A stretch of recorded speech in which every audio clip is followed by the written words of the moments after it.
thing. And I just I went and tried it again, and I fell in love with it, and decided to stop doing water polo after my junior year, which I loved doing water polo, but I loved jiu-jitsu more. And then just it became a huge part of my life, and it's gotten me through the roughest points. And like you were saying, me being honest on social media, that's really for me right now, is I promised myself that I would be really honest with who I am.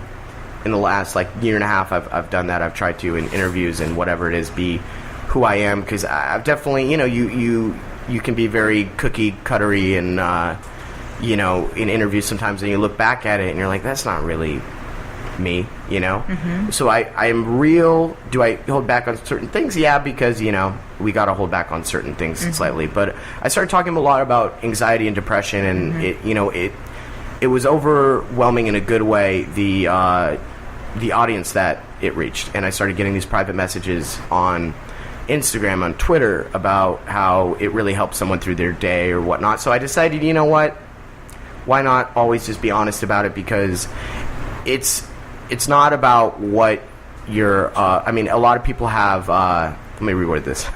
a lot of people, have these problems, have anxiety, have depression, and it's about what you do with it. If you sit around, and we've all done this, I've definitely sat around with the curtains drawn in my bed in the dark, being depressed, and you're going to just continue to feel that way. But if you find an outlet, and I feel like I've really found that with martial arts, are you going to be anxiety free for the rest of your life? No, but it lessens the effects of what you're feeling if you go throughout your day and you don't let it hold you down, as hard as that is sometimes. So I'm glad that I was able to be honest with people and be accepted in them, give me a lot of love and support back.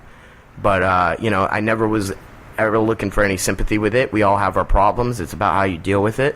But I thought, you know what, always be honest about it, and I can't go wrong that way. Yeah, because what people...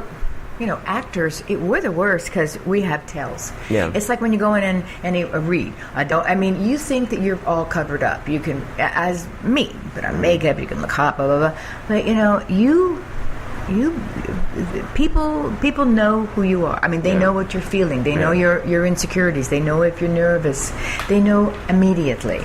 We call them tells. So that's why you can't really hide anything. And so it goes back to that old saying, what you resist persists. Yeah. It's just that so many people, I can tell that you're a real...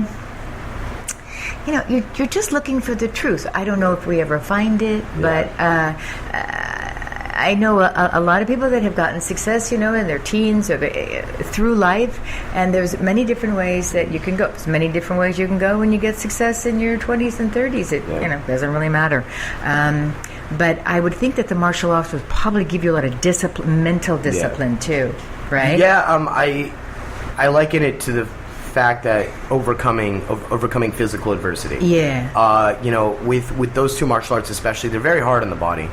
And with Brazilian Jiu-Jitsu, especially for me because I've been doing it longer, I wrestle dudes who are way bigger, and when you overcome someone who outweighs you by 100 pounds being on top of you, and you beat them, you submit them, there's definitely you feel like you've overcome, literally and figuratively a mountain, and it is a great feeling. And also being able to see your technique work against someone who's bigger and stronger.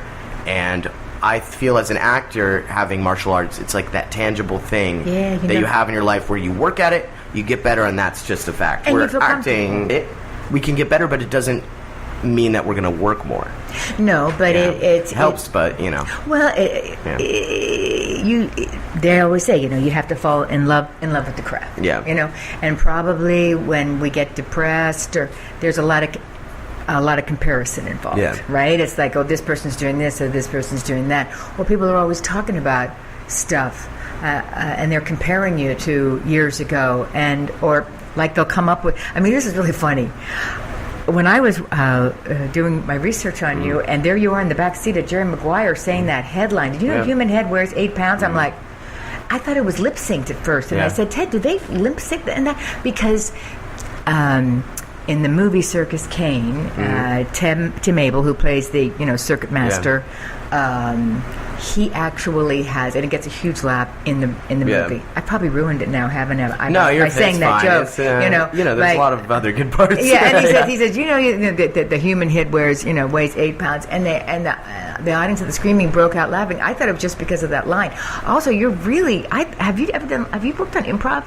Because you seem like you do a lot of improv. Because that scene that you did with my husband, bless you, Ted, about when he said, "Hey, you're like, what was he saying? You're like Marky Mark or something," and then you came right away with your quip. I was Marky like, "Hey, Mark, man, he's like the voice of a generation," or whatever that's I like said a there. compliment. Yeah, it was got a huge laugh, and Ted goes, "He just ad-libbed that." Yeah.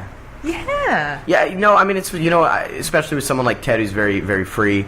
It's fun to work with people like that. I'm never gonna say, I'm a master improver or anything.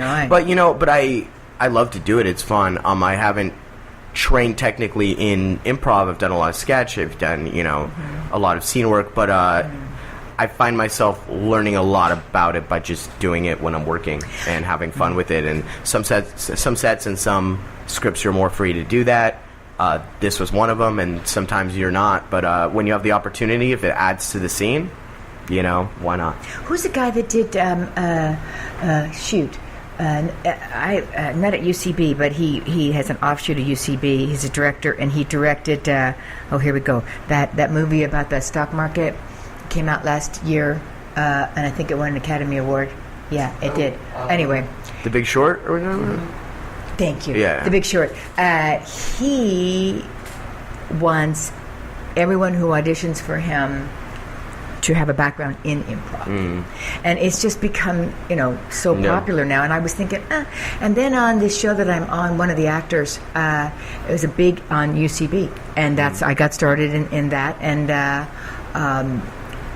I can see if I was starting out again, I would do that differently. I would always do improv. Because in my day, the only improv was, the groundlings. And that was if you're going to be a comedian. It's a whole different vibe. It's so fun to watch those shows. And I've worked with some people from UCB. And they're incredibly talented. Yeah. And it's really cool. I always have had fun going and seeing shows.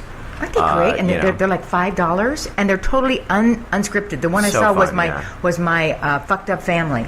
On Friday nights, my fucked up family, and of course, everybody thinks they have a fucked up family. Yeah. So but then knowing you have, this is I think of improv, knowing you have a fucked up family, but being able to describe your fucked up family, right? Yeah. And then they do a whole riff from some stranger in the audience that would talk about the family, and women would play men would play women. It's just an amazing art form, I think. So I'll get off of this, but did you do a lot of commercials before? I think I did too. Before Jerry Maguire, and then. Did you have any idea, or did your mom? Like your neighbors would just say to your mom, "Wow, what a kid!" I mean, he's got a lot of personality. I'm not even really like that. I mean, I was a funny little kid, definitely. You were a funny kid? My sister was doing acting class, and I think you try what your older sibling is doing, and so. Are we all good? Okay. Yeah, he's talking. Okay, good. I didn't mean to be no to worries. full focus. Am I too far or too close? No, you should get closer. Yeah. Okay, sorry. So I think you always want to do what your older sibling is doing when you're a little kid. And my sister was doing acting class to meet up with a friend. They were no longer in the same school district, so they wanted her mom and my mom made a plan that they would, carpool. something fun for the girls to do to, get back in touch, really. And they were doing that, and I asked my mom if I could try it, and I was too young for the class, but the teacher thought I was a really funny little kid and let me try it, and then I told my mom I wanted to do it, and, my parents actually... It's the opposite of what a lot of people might think. My parents were a little hesitant because, it's a huge deal to, especially we were living in Westlake Village, to drive in every day for commercials or whatnot. It's a huge commitment. And so my parents, told me, if you really love it, then, you can give it a try. And I gave it a try, and I just kept loving it more and more. And then, Jerry Maguire came up, the audition came up for it, and I auditioned, and they cast another kid, and they shot 2 weeks with him. Oh wow! And then they got me in a recast. I got very fortunate. Oh my God! Isn't that fabulous? Yeah. I love that story. Yeah. So you were first pick. You were probably pinned, and then they went. Has it ever happened a lot to you to get pinned? Oh yeah, But yeah. then it gets dropped. I mean, that's it. You know, I've been really fortunate. I've got the one time I can remember when it was pinned, because I've been pin pending network test, and then I've been pin pending job, and the one I had pin pending the job I got. So, but it does suck. I have a lot of friends who are pinned for something, and then they're like, "Oh, we want somebody with brown hair or something." Yeah, you know, it goes like. You never know. So, but it is, you know, I celebrate the little things. Like, you get a pin, you're at least like, you know what, at least I'm in the right direction. I'm validated. Yeah. What's also validation is when somebody who has worked with you hires you again. Yeah. I mean, that's like, but I get, for me and everybody I know, we always say, oh, you're pinned? That is the kiss of death. Pinned is, you know, I've never gotten a pin. I mean, I've been pinned and unpinned. What was I going you don't look anything like you did as a kid. And you must be really, really smart. Do you know what? Have you ever had an IQ test? You know if you're really smart. I had one. I don't think it was accurate. Well, because every childhood actor, like Don Knotts has told me that Ron Howard had a photographic memory, knew all his lines, your lines, everybody else's lines. I mean, every kid that I worked with that I've known, they're like super smart. I mean, when you work that young. Thanks for saying that, because I feel incredibly tired and slow today, so I thought I was probably coming off not very intelligent. No. You know what? I think that I would never say, oh, you know, I'm really smart, but I think I gained a really good perspective, because growing up acting, you know, I was definitely in an adult world very early and had to learn how to handle myself in adult situations, and also, I mean, I traveled a lot, and I think traveling is the best education there is. Like, what do you do when you feel when you're hearing adult conversations and you're a kid and you know you got to act a certain way, you know, you're not, it's a job, it isn't like you're like in your living room or something with your sister. So does that stay with you? Because sometimes you kind of want to pretend to be an adult. Like, I have kids come up to me and say, I just love your work. I'm thinking, what do they know about work? They're fucking 9. Yeah. They don't know about work. But I wonder if they, do you know what I mean? But people will say, and I just never asked this question before, but I'm really curious about that. You know, I think that the kids take a lot. Is your personality allowed to develop the way it would naturally? Yes, because I think that with kids, a lot of the influence is the parents, and my parents were very adamant about me just being a kid. And so I did a lot of I did mostly normal stuff. I actually, while having a career, I did baseball, basketball, like, you know, the youth league sports. Went to public elementary, middle, and high school. I was going to ask you about that. How come you went to public rather than private? Besides your parents, they have really good public schools where I'm from. You know, in Westlake Village, and also, you know what? I guess I wanted the real experience, and all my friends were going there. I, you know, had made friends from an early age in elementary school, and just you know, I think my sister had gone to those schools, and I just kind of wanted to do what she did. Like, isn't it a bummer though? Because like when you're on a set and everybody's working, and then we all get to go home, we're tired, and then you have to go to school. I mean, you have a teacher come on set, and then you gotta. Where's Jonathan? Oh, he's in. You know, he has school for 3 hours. I think that there's a lot of misconceptions about. Child stars, and I'm going to actually agree with you here, but I think there's a lot of misconceptions where people think we don't get a good education, but I think I got a great education because I had a private tutor.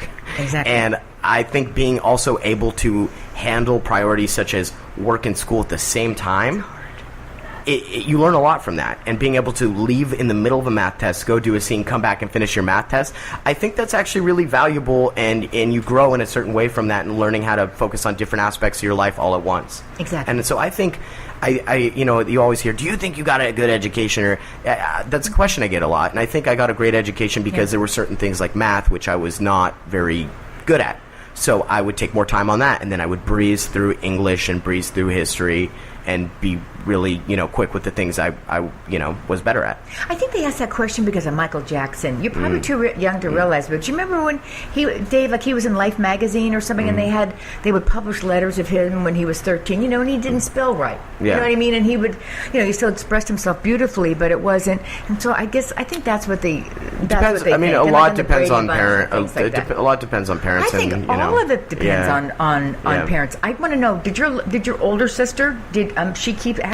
She did a lot of voiceover work, and that's how she bought her first car.